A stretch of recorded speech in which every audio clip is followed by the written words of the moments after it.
I grew up in Scotland, and people think racism is bad now and Black Lives Matter, but then it was really bad. So it was tough. It was really hard growing up in the 70s. You had programs like Love Thy Neighbour, and so that was tough.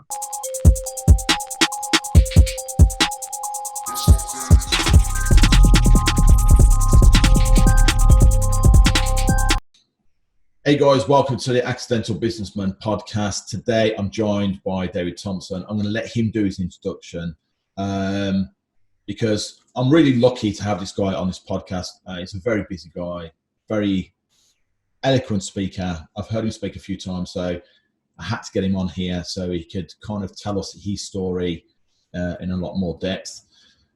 David, thank you so much for doing this for me, mate, today. I appreciate it.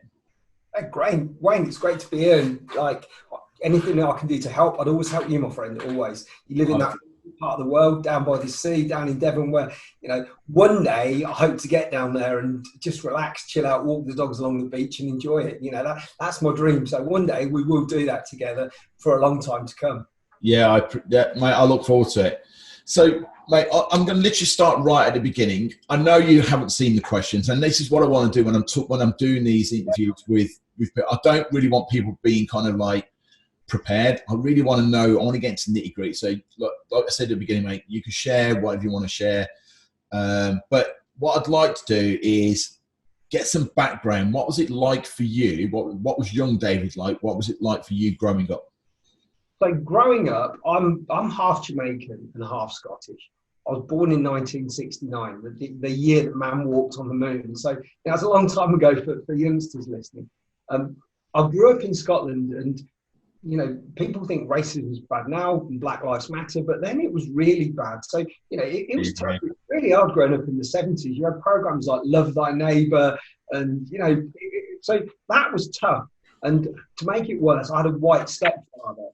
So, and we were poor, say skin, black, in Scotland. I was brought up in Scotland for the first 5 years of my life, and then I had an abusive stepfather. And until I was 10 years old, I lived in 5 different houses. So 9 different houses. I've been to 5 different schools. So it's a house nearly every year, and, and new schools. And I'm dyslexic. So at the time, they didn't have dyslexia back in the 70s. They just thought I was thick. I'm like, oh, he's no good.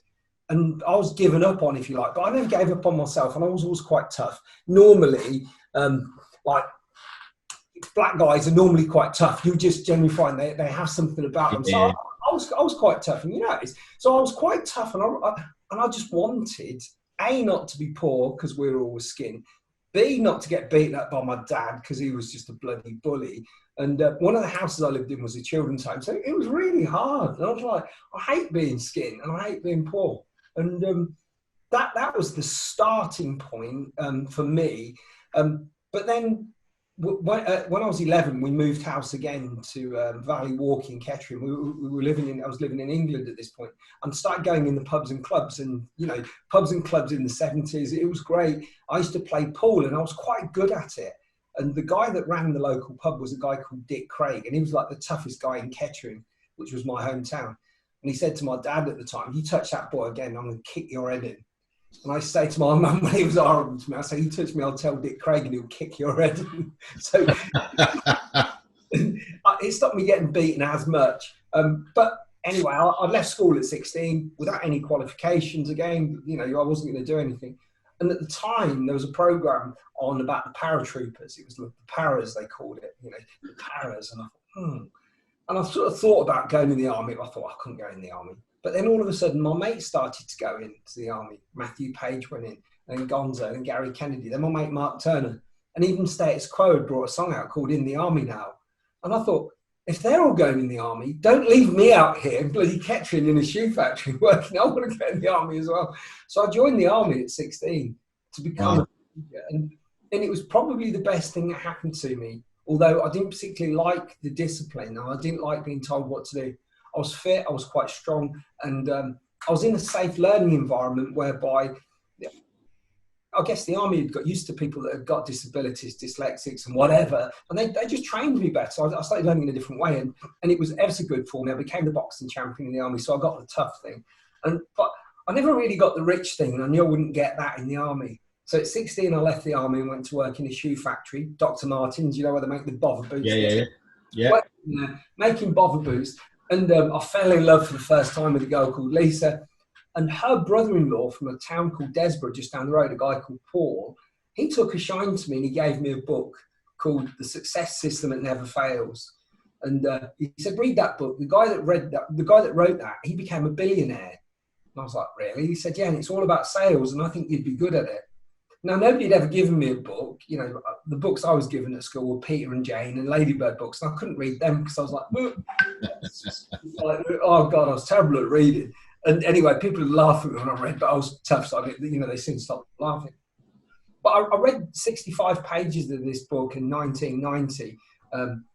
Bobby Brown had read it. He just brought out, it's my prerogative. And I was reading it, and the book sort of read me. And I thought, I think I could do this sales job. And in October 1990, I got a job working for William Clement Stone, my brother-in-law, or my girlfriend's brother-in-law, a guy called Paul Iliff. He got me a job working for Combined. And I started learning about a positive mental attitude and the role that played in success, which, and I still know that's vital success today. Socrates, and about asking Socratic questioning. And that was really the start point whereby I knew I'd found a career that I could stay in, and it was financial services, it was sales, it was understanding about psychology. It interested me because I'd got no interest in going working on a building site like some of my mates. I didn't want to stay in the army. I wanted a kind of an office job. And so talking, I was quite good at that. So I thought, yeah, I can do this talking business. And I became a mortgage advisor the next year. The following year, I became a mortgage advisor.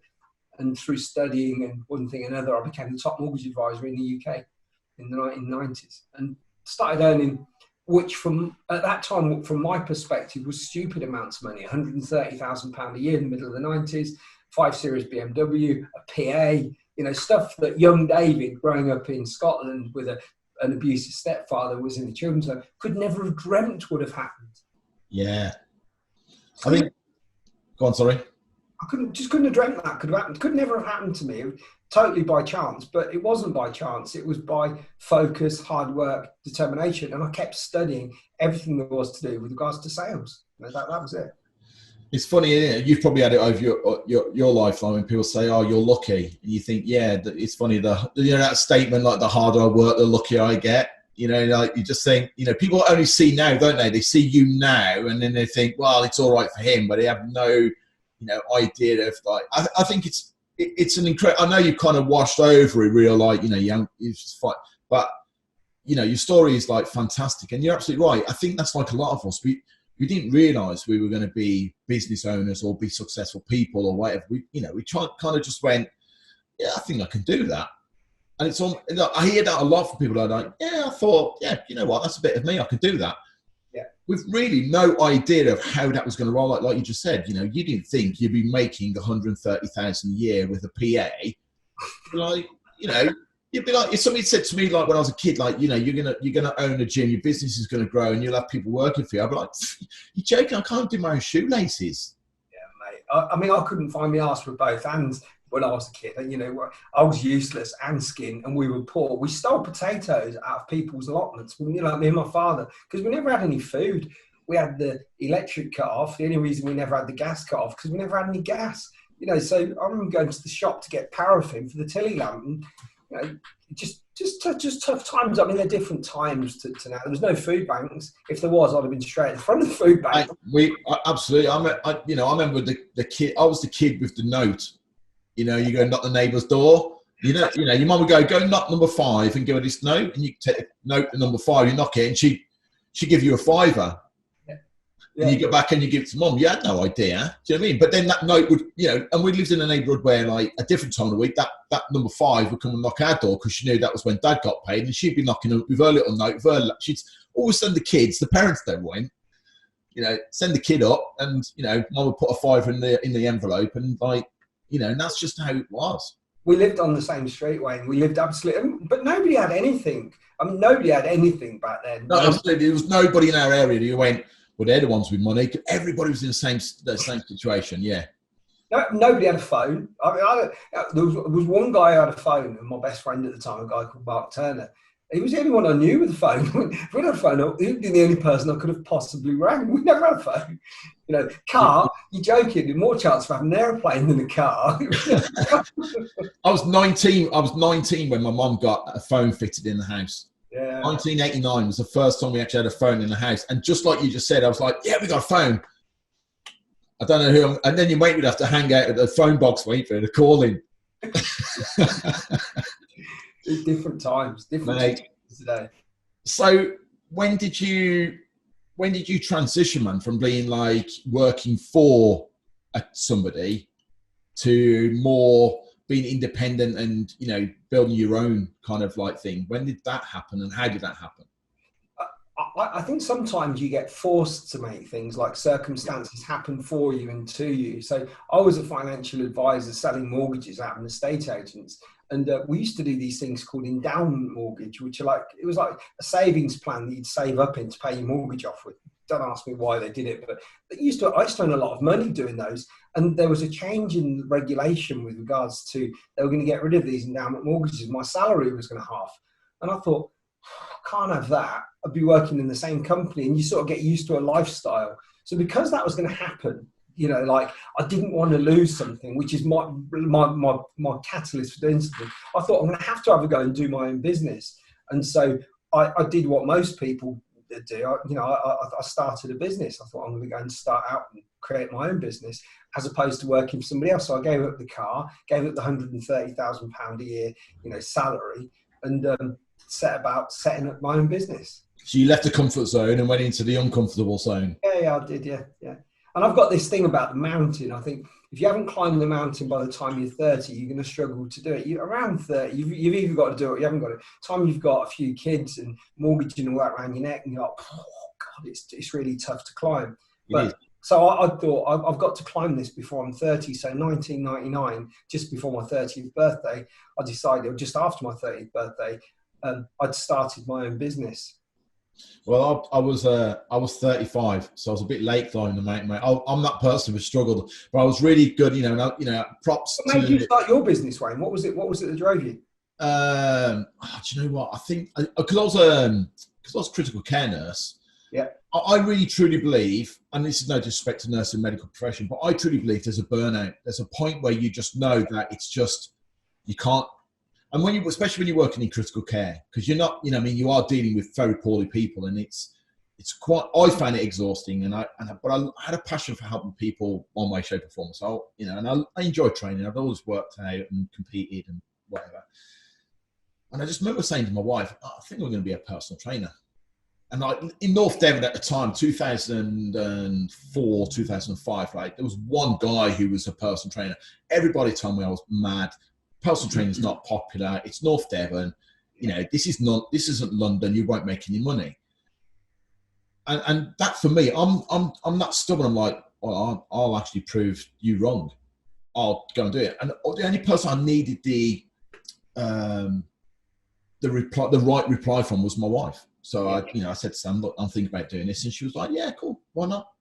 Yeah. And she's been like it the whole time. She's like, we've had her support. I think if she'd said, "Are you joking? We've got mortgages, we've got kids, we've got, how are we going to do this? And why, you put all the pressure on me." If she'd done all that, then there's a chance I'd probably still be working as a critical care nurse. I probably wouldn't have taken that jump. But she was just like, "Yeah, try it. What you got to lose?" And so like yourself, mate, I left her. All right, I was a nurse, man. I went on 130,000 a year, but. Between us, we were doing all right. We live in a beautiful part of the world. Yeah. We've got a beautiful home. So it's like, well, you only need what you need. I think there's somebody that wrote about, most people are okay. 60,000 is pretty much your cap of what you need. Anything after that is just vanity and watches and nicer cars and bigger houses. So, we were doing all right, but I just, I think for me, I needed something else. I needed something for me that, I need to prove something to myself that I had the ability to build something, and that's kind of how it happened, man. That's it. But I was 35, and I truly believe what you're saying, mate. I think if I'd done it at 28, I wouldn't have been asking permission from anybody, my wife or anybody. But at 35, when your commitments are a lot higher, you tend to feel like I need to at least mention it. I can't just quit my job. And there comes a point though, it's like a hill. I think it gets harder to climb the older that you get. So it's harder to kickstart something. You don't have as much, like when you get elastic band, it's got a load of spring in it. You keep pulling it, the spring goes. I think once you get, let's say you get to your late 40s, like you try and start something then from scratch. Even if you've got the know-how, it's easier to do it when you're a bit younger. Because you've got more going, you're more energy, and you're more like more good ideas, more bright young people around you as well. I guess you're also young enough to bounce from it, aren't you? So if it doesn't work, you're naive enough to start something. Yeah, absolutely. And if it doesn't work, you go, well, okay, that's 3 years, but I'm only 25. I've just used 3 years of my life trying to make that work. You're still only 28. You're still young as hell, you know what I mean, to carry on and do something else. But you're absolutely right, man. I think it definitely does. So when did you actually start your business, mate? Your first business, what year was that? December 99. So 1999 in December. That was my first business that I started. And then I started another one the following year, and another one the following year. So what did that look like? Like people go, I'm going to start a business. And the first thing you do is you do your usual, you come up with a business name, create a logo, register with HMRC.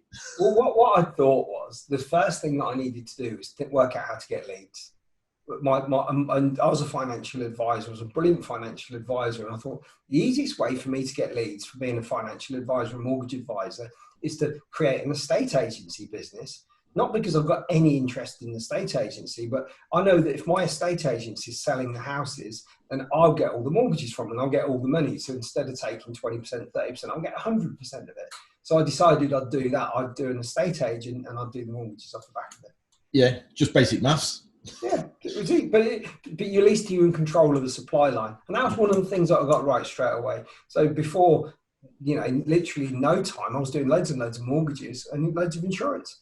And it was good, but it was bad because I hadn't thought it through. I started out with one insurance company called Allied Dunbar that I was tied to. And to say the least, they weren't the best. They were terrible. They were expensive for clients. And I was out of integrity. So I got into a bad relationship at the start because I hadn't begun with the end in mind. I'd started out tied to, a peg, if you like, and I didn't want to be tied to that. So it took me some time to get out of it. So whilst the idea was the right idea, getting mortgages was the right idea, starting out with the wrong partner, which was Allied Dunbar at the time, was hideous for me. And I thought, this is terrible. But because of that, I went and created another business quite quickly afterwards called Best Deal Insurance, because I knew that I was getting people a lousy deal on their insurance with this insurance company while I was doing their mortgage. And I actually got Johnny Vegas to do as an advert. You remember Johnny Vegas? Yeah. They say a change in a man is a woman's prerogative. Posh word prerogative. I learned that from a Bobby Brown song. So anyway. That's a good impersonation, mate. So anyway, Johnny Vegas did some adverts. We started advertising on the radio, and I created this business called Best Deal Insurance. And before you knew it, I got it up. It was doing 7.8 million a year within 3 or 4 years, turnover, a couple of hundred staff, making loads of cash, reverse Google's algorithm. We were number one in the world for search on life insurance, house insurance, all the insurances. So I've got a couple of estate agency business, a mortgage business, and then I've got this insurance business. So I went from 1 to 4 businesses in no time. So this might seem like a stupid question because obviously this is all going on. It's all going on around you. It's growing even probably at a faster level than you anticipated. At what point did you realize that you were a businessman? Not a business owner, a businessman. Did you have like a realization? When, what do you mean a businessman? Define that for me so I understand. See, I knew you'd do this to me. I think a business. All right, when I'm saying businessman, it could be a business person, female. But for me, I don't know. Actually, man, it's a really good question to throw back at me. Brilliant, businessman. What is a businessman? I'll give you my interpretation. Go on. You might have to help me out.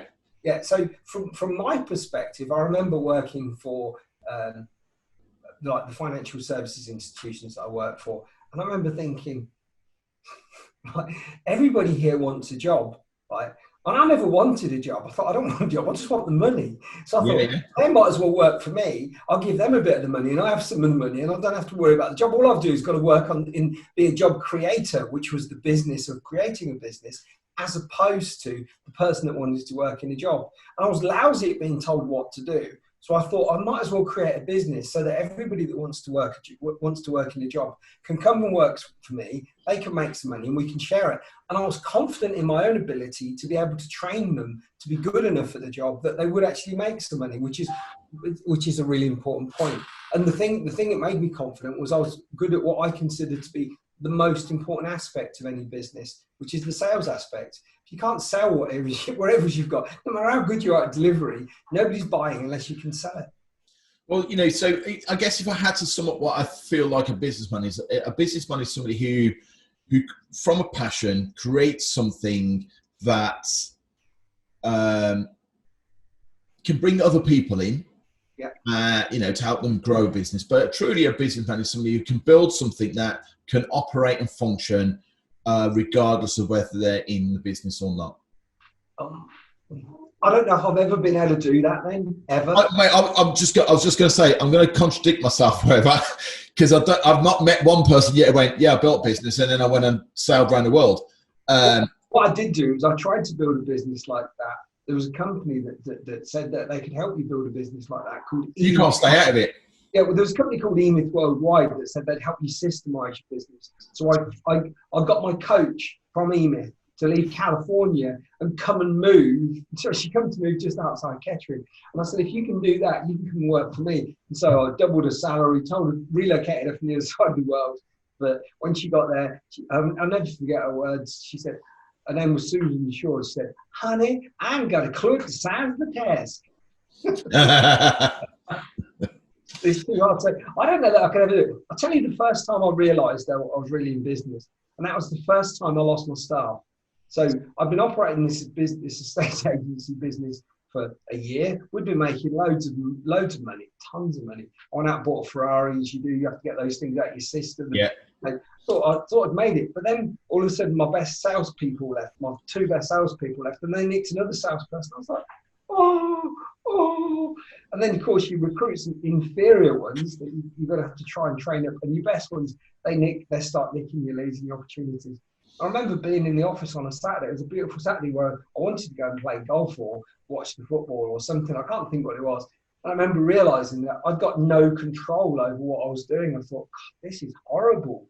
Whereas when I worked for somebody else, I thought I could just knock it on the head and just do what I wanted to do. But that day, because my staff weren't there, I had to go in and do it. And I thought, this is really a bit shit. It's not what I wanted at all. Right. So running a business was much harder than I thought and much more me dependent than I thought. And I don't know if I've ever run a business to the degree that I've ever had it. So it's been completely independent, even when it's ran at millions.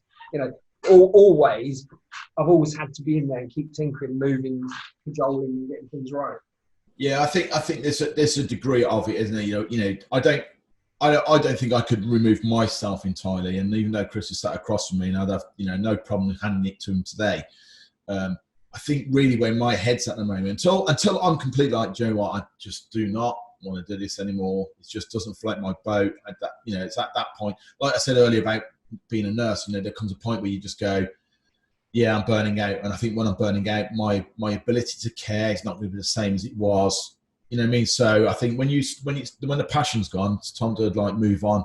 I'm just going to Devon start walking at that beach for them dogs, mate. I tell you, that's the gig. Exactly, yeah. So what would you say? What lessons have you learned? I know this could probably be a whole different podcast on lessons. You know what I mean? But one of the biggest lessons I learned was you need to build the business in such a way that you can train new people when you lose your old ones. If you can't, and the biggest thing is to be able to train them is how to sell. You've got to be able to train your new people. If you can't train them and bring them through and you're people dependent, it's a horrible business because you spend your life praying that this one person won't leave. I hope Sally doesn't leave because if she leaves, oh my God, I don't know what I'm going to do.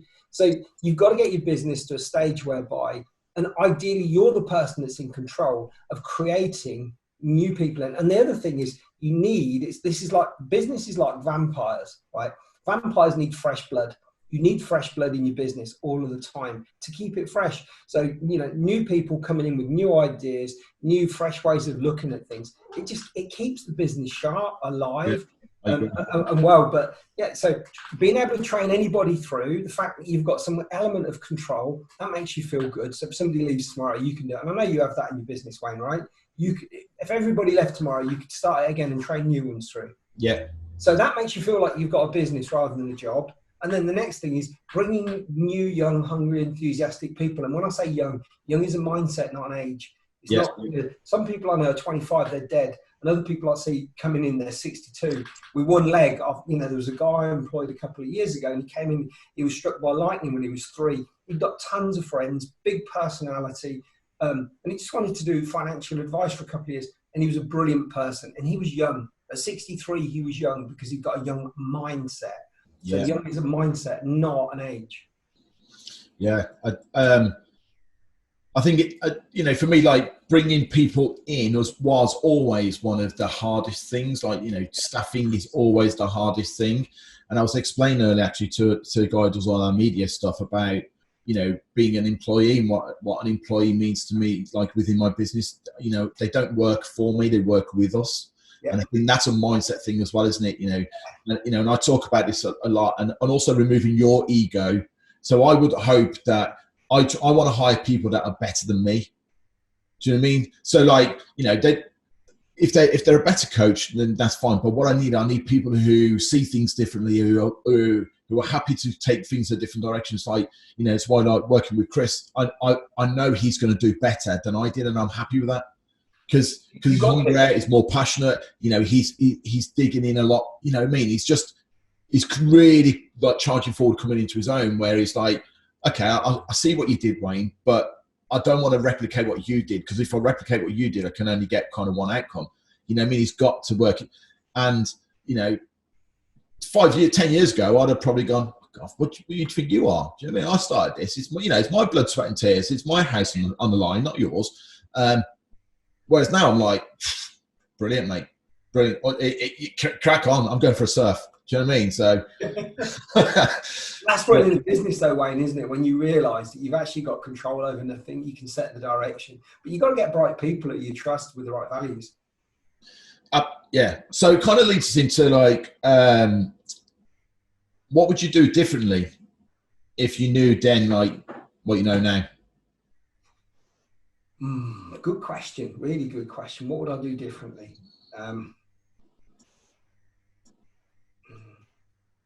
A lot of things.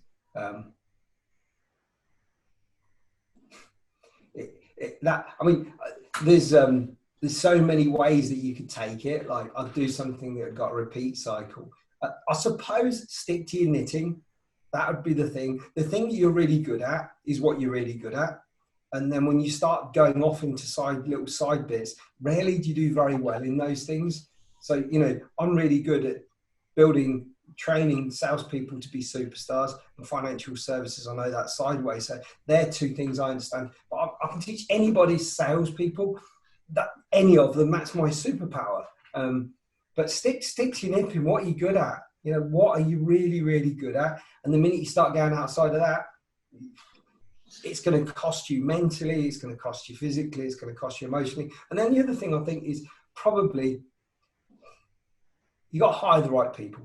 And if you haven't got them, keep looking. You got to get the right people on your team. And I know, right, who's really good and who's no good. You know who they are, and if they're no good, get some new ones. You got to keep looking, keep upskilling your team, like the Manchester City football team at the minute. I'm not a Manchester City fan, but that team is a brilliant team, because they've gone out, they've got the best people, and they've kept looking, and they've kept training, they've kept looking, they've kept training.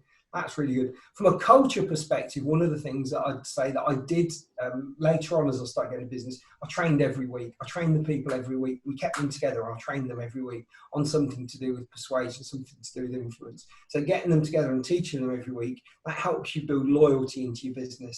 Yeah. Stick to your knitting, stick to the thing you're good at. Do that, and do that. It's really funny because I recently wrote in one of my business groups about literally about that, about, if you're the best at what you do, then then you should do that. If you're not a web designer, don't create your own website. Yeah. If you're no good at doing marketing, don't do your marketing. Because no matter how good your product is, if you can't deliver that to the people that you want it in front of, because you don't have that skill set, then it's not good for you to be doing that. You should literally be outsourcing that to people who are exceptional at what they do. I agree, or not doing it at all. Yeah. Or just don't do it. Just don't even touch it. Think, how important is it? Most of the things that you worry about as well, they won't matter. Yeah. One of the things I probably would have done if I could have gone back and known myself better at the time, maybe meditate. I learned to meditate, like guided meditations, your headspaces, your chopper 21-day meditations. Taking time out to disassociate, and obviously you do your surfing, but you've got to have some time out whereby you're not focused on the day job. So, and like if you're a critical care nurse, that's got to be one of the most stressful jobs you can possibly do. I can't think of anything worse than dealing with life and death situations. So somewhere down the road, you've got to take time out from that. Otherwise, you're going to live in your head mostly to the left and mostly burning like sugar, like, oh my God. And that's authentically hard. I mean, but what do you think? What would you do going back? What advice would you give to yourself if you were going to give yourself a piece of advice when you started out in business? What would it be? Patience. Yeah. Even though I, we've discussed that I was, 35 by the time I got into it. I tried to consume everything. Once I realised that, I tell you what it was. I don't know when it happened and whether it was a switch or whatever, but it's that moment when you realise that you're like, okay, personal training is what I do. It's not who I am. Yeah. So I'm a business that sells personal training. That's the product. And when I realised that personal training was a product and not the business, it was kind of like, okay, now I need to consume everything. So I was reading every book, every business book, every marketing book. I was watching everything and anybody and taking it all in. It's kind of like that habit of like, when I was that guy that would like download any free ebook from anybody and I'd download it, never read it. It just sat on my computer. Do you know what I mean? I just literally was in such a hurry to get where I need to be. And I made some huge mistakes, mate. I dropped the ball a lot. And so I think, if anything, I've probably been more patient. Love it. Love it. Love it. That's, for me, that's probably where I would have just, I'm impatient. I'm naturally impatient. I know, we've had conversations in the past, mate, where I've probably, I've spoke to you and I'm like, I've got this idea. I'm going, and, I can see it. I just need to kind of roll that back a little bit and go, okay, how are you going to make that happen? So now I need to find, and that's what I'm doing. I'm building that out, finding the people, like you just said, you take your time, they're no good, So, and the impatient person of me, I wanted it done when we spoke. I wanted it literally after we spoke. I wanted it fixed and done that month after. Yeah. But obviously, I need to be okay. If you really want to do this properly, you need the right people. So, that's what we're doing. So. Right, this was asked to me actually. Has there ever been a time when you thought, like when you were in the midst of it, not right now, but when you were in the midst of it, was there ever a time you thought, what have I done? Oh yeah, 100%. So it's 2008. We were top of the world. I've got a financial services business getting 10,000 leads a month coming in. Google did it, and I've got my business on the market. They were talking about 30 million to sell it for, so not a quid. Do you know what I mean? I'm like, this is going to be lovely. And then all of a sudden, Google did a Google dance. The stock market did what it did. And literally you came in and what was a busy office with 200 people in it. Next thing you know, the phones weren't ringing. And everyone's looking around going, when are you going to get the Google thing back, Dave? When's that coming back, Dave? What are you going to do, Dave? And I was like, taking in breath, like, couldn't sleep, couldn't worry. I got 200 staff. Payroll's £500,000 a month. I'm like, trying to buy leads, costing a fortune. And my staff were leaving. And I remember looking out the window, and it was November, and the leaves were falling off the tree. And I got an email through from a guy called Giles who worked for me, and it said, "Dave, can we have a word? I need to talk to you." Don't you hate that? Don't you hate them messages? I knew what it meant. He was leaving, but I thought, oh, not Giles. I'd taken him and when he was doing like nothing, I'd helped him. I gave him a 35 grand a year guarantee. The guy weren't earning £2 Bible back. That's 700 quid a week guaranteed money, and he was earning nothing. And I didn't have to do it. And all of a sudden he was leaving. I thought, this is the end of the world. And my grandmother used to say, she was a little old Scottish lady, she'd say, "Oh, you want to break your heart and scatter your coppers." And I just looked around and I thought, what am I going to do?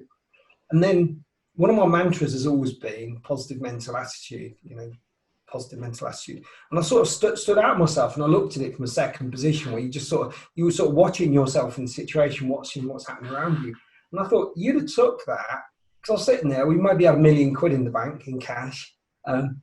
We had loads of existing clients, and I thought, you just have to go again. And I knew a load of stuff. So I cut the business down, changed its name. I did loads and loads and loads and loads of things to keep the business going, and just reinvented it. Eventually, after doing all of those things, managed to turn everything around. I sold it, and I made a few million quid the other year from selling it. But it was from that low point, that adversity, that turned it around. And the thing that I realised was how much I knew, how much I'd learned to get to where I'd got to. And if you fall, you're falling from a height. But you had to get to that height in the first instance. So I had to climb to the height. I had to climb the height. So I climbed the height and I fell. But then I realised, I thought, you climbed it. What did you learn on the way up? And then when you bump, you think, well, rarely do you fall as far as you think you've fallen. And I had to look around and just start realising, okay, you can go again. You can do it again. And I had to start again. And I started again. But what I've realised was I could train the salespeople myself. I could train them component part by teaching them persuasion, pitching, negotiating, influence, all the things that I did. And literally within no time, I'd rebuilt it back up again, which was great. But at that time, I was like, God, it was a nightmare. So that takes skill, doesn't it? That you don't even know you've got. Oh, gears. It's like I was literally saying to Chris earlier today. I said, you know what? We've just taken on, because you saw my last place. Yeah. We've just taken on a place that's like bigger. Yeah. I signed the lease. We moved in October of 2019. Momentum was insane. We were all working really hard, bringing in a team, and then literally March, lockdown. It's like I've just signed a huge lease. This is an expensive building for me to have. My overheads are much higher than they were at my last place. And I'm thinking, why didn't you just stay where you were? Life was good. You could, you was just, why, what's the matter with you? And I had to have a little word with myself. And then, like you just said, you just stop and you think, well, I have to find another way. I have to find another way of being able to get through this and work through this. And that's basically what we did. We just put our heads down and just got on with it. And talk to people as well. Good people will help you. It's been amazing, mate. The amount of people I have around me, that I know I can call. I know I could call you and say, mate, do you mind if I just chat to you for a bit? My head's, and I know you'd say, yes, mate, no problem at all. What is it? Yeah.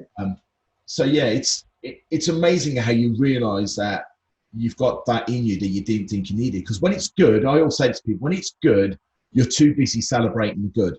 Yeah. Everything's good, life is good, but like my wife go, oh, I fancy a holiday, book it, babe, go wherever you want. Let's, it's all good. And then when it's not so good, you have to learn from that lesson, but the best thing you, like you just said, the best thing you can do is just, you can't panic about it. You just have to kind of go, okay, how's this going to roll out? I remember saying to my wife, right in the middle of lockdown, first lockdown, I just said, you know what, if that's the end, then that's the end. And she just went, what? And I went, well, if we got to close, and we got to close business, because you know what you've got. I knew what we had in the bank. I knew what me and my wife have personally, and I've spent years of putting my own money into the business and doing this and that too. And I said to someone, I'm 40 at the time. I was like, 50. I've just turned 50. I said, I'm not using any more of our money. I'm not putting ourselves at financial risk to try and keep this business, because I didn't know how it's going to roll out. So we know what's there, we know what can cover. This was before grants and all that stuff was announced, and I'm just like, I know how long we've got before it's going to start tapping at our door. And she went, I can't believe you. I went, what? She went, I've never heard you speak negatively on that I'm down kind of way. You'll never been that person, and you ain't starting now. And I thought, do you know what? Yet again, you know, she's just. But that's back to where you started, Wayne, when Absolutely, you said, man. I'm going to do this, I'm going to leave this, and she's giving you that support. But there's 6 inches between a pat on the back and a kick up the arse, and that's that kick up the arse you needed. And she was absolutely right. I was like, yeah, you know what? And from that, then I started thinking of all the ways and projects, and you know, I talked to Chris, and Chris was like, you know, we've never really done the online thing. Let's build that, and we did that, and now he's got a waiting list, and he doesn't want to take any more people because he's aware we're opening. So he's like, I can't take any more online clients because we're opening. Yeah. And my time's going to be split. But now you've got 2 businesses. No, exactly. So you know, so it's.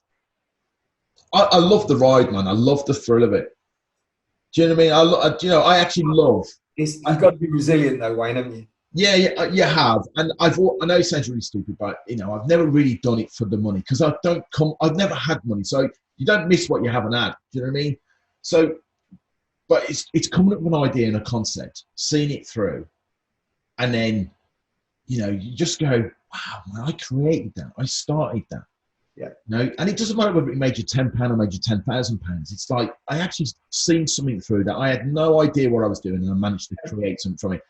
And that's what I love. I love coming up with the creative and the ideas, and then I go, that's great, but I don't know how to build that.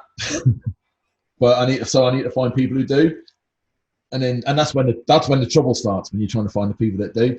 Of course you do, but that's the beauty of running a business. You get great people wrapped around you. It's like having your mates around to play every day. Yeah. Like, oh, until you realise somebody's not your mate, they're just there chasing the salary. Like, oh God, this is horrible. Why did I employ Carol or Jono or whatever it is? And you think, oh God. Well, you know, I'm loving the whole lot. I got one last question, mate, and we might have touched on it briefly, but where you are right now. Mm-hmm. So, you know, successful, sold businesses, you know, and still going, even though you sell it, you didn't sell and retire and think I'm just going to play golf for the rest of my life. You went, sold it, went, well, I'm going to create something completely different. Yeah. What would you tell your younger self? So what that young lad growing up, you know, in the environment you grew up in, what would you tell him now? If you could meet him right now, what would you say to him? I'd say it's going to be okay. You know, I mean, I've thought about this, and I thought it's going to be okay. It's going to work out brilliantly.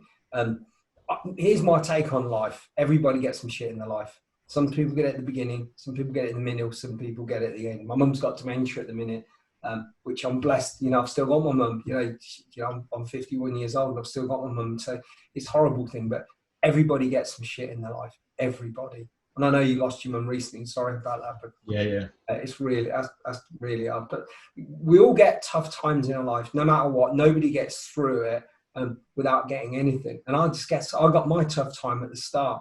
You know, some people get it with a marriage breakdown. Some people get it with, you know, they get sick, their kid gets sick. Everybody gets some stuff. The thing that I learned probably when I was 21, when I went to work for William Clement Stone in that insurance company, was a positive mental attitude is the right mental attitude in any given set of circumstance, incorporating the plus traits of life. So it's words as hope, faith, and integrity. And I thought, you know, when I learned that, I thought, oh. And a negative mental attitude is the wrong mental attitude in any given set of circumstance, incorporating the negative traits of life. NMA equals can't do, why try? And the opposite of positive is not negative, it's inert. It's when you're sitting there doing nothing. And when I started to learn that you have to do something to get something, it doesn't matter what point you start, whether you're at the bottom of the ladder, the middle of the ladder, at the top. The person at the top stopped and you keep climbing, eventually you'll take over them. The person in the middle stopped till they start getting complacent, you'll take over them. And I've always been determined, and I'd always advise anybody, get your head on right, get happy people wrapped around you, and then take action. Because when you start doing things, you start really doing things that matter, then all of a sudden you can start to achieve some success. But it'll be when you stop, when you go inert, when you freeze, when you think life's just going to turn up and do things for you. It doesn't. You've got to do it yourself, and that's about taking action. So, you know, I'd say to my younger self, I'd teach him a positive mental attitude. And what I'd always say is, you know, good times will come, and don't worry about it, son. You know, it'll come. Those good times will come. And even though you don't know it now, you know, just relax, it will come. And You know, boy, have they come better than what I thought was possible, and long may it continue and keep getting better. Do you know what, mate? Thank you so much for today. It's always, you know, it's always a pleasure talking to you, man. You know what I mean, and catching up with you. And you know, I know lockdown's been difficult, but you know, the minute you're able to get in your car and come down here, and like we'll go and have some dinner, an actual place where you can sit and eat and chat, and mate, you know what, it'll be a great day. Can't wait to come down in the summer. Can't wait. I love where you live. It's a beautiful part of the world. You know, I love it. You know, so we'll be down in the summer. Mate, and you know what, mate, it'd be great to have you. Honestly, it's Well, it will.